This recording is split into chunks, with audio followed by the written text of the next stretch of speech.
I love Gandhi Saab for his progressive approach and respect him a lot, but really I am seriously disappointed by the view that he has for Banu Umayya, who actually destroyed Islam, and the root cause of all evil is really disappointing. At one point, he denies many well-recognized hadiths, and on the other hand, he brings a vague hadith to support Banu Umayya. Yazid was always wrong, and I wish the stature of this man one day openly admit and support the Prophet family. He's against Ahle Bayt, which is very sad because he's a good man. ہمارے یہاں ہوتا کیا ہے کہ جب آپ کے ذہن میں جو ایک تصور بنا ہوتا ہے آپ کو اس تصور سے میچ کیا ہوا کوئی نظریہ نہیں ملتا تو پھر فتوے کی زبان شروع ہو جاتی ہے. I think he hate profits family. دیکھیں کتنا بڑا کلیم ہے. اور دنیا بھر میں اصول یہ ہے کہ جب آپ کو کلیم کرتے ہیں تو جو دوسرا آدمی ہے اس کو اس کلیم کو اپریشیٹ کرنا، ایکسیپٹ کرنا چاہیے.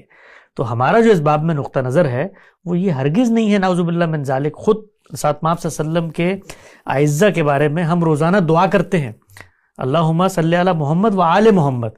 ہم ان کے بارے میں کوئی ایسا رویہ نہیں اپنا سکتے. قرآن مجید نے ہمیں پابند کر دیا ہے. تو اہل بیت سے بغض، اہل بیت سے نفرت، یہ تو ہمارے ایمان کے منافی ہے. اللہ کے پیغمبر کے جنہوں نے ساتھ دیا، وہ ازواج مطہرات جو اللہ کے پیغمبر کی حامی و ناصر بن کے کھڑی ہوئیں، جن کو اللہ نے اختیار دیا کہ تم پر دوہری ذمہ داری ہے، تم باہر نہیں نکل سکتی گھروں سے پیغمبر کا، اور اتنی مشکلات انہوں نے سہیں، ان کی کریکٹر اسیسینیشن کی گئی، اسکینڈلائزیشن کی گئی، وہ ایسے ثابت قدمی کے ساتھ کھڑی رہیں، ان کے بارے میں کوئی ایک لفظ ہماری زبان سے نکلتا. تو وہ اہل بیت ہیں. اس کے مقابلے میں جو کانفلکٹ ہوا ہے بٹوین دا پیغمبر فیملی اور وہاں کے دور کے لوگ، اس کانفلکٹ میں اگر کوئی پولیٹیکل اوپینین آپ رکھتے ہیں تو اس کا یہ ہرگز مطلب نہیں ہے کہ ایک جو فگر ہے اس اہل بیت میں سے اس کی پولیٹیکل اسٹریٹجی کو آپ ٹھیک نہیں سمجھتے تو آپ اہل بیت کے خلاف ہو گئے. کیا سیدہ عائشہ اہل بیت نہیں ہے؟ تو سیدہ عائشہ کے ساتھ بھی آخر جنگ ہوئی ہے نا سیدنا علی کی. تو کوئی شخص اگر مثال کے طور پہ اس موقع پہ سیدنا علی کا ساتھ دے تو کوئی آگے سے یہ کہے گا کہ تم تو پروفٹ کی فیملی کے خلاف جا رہے ہو.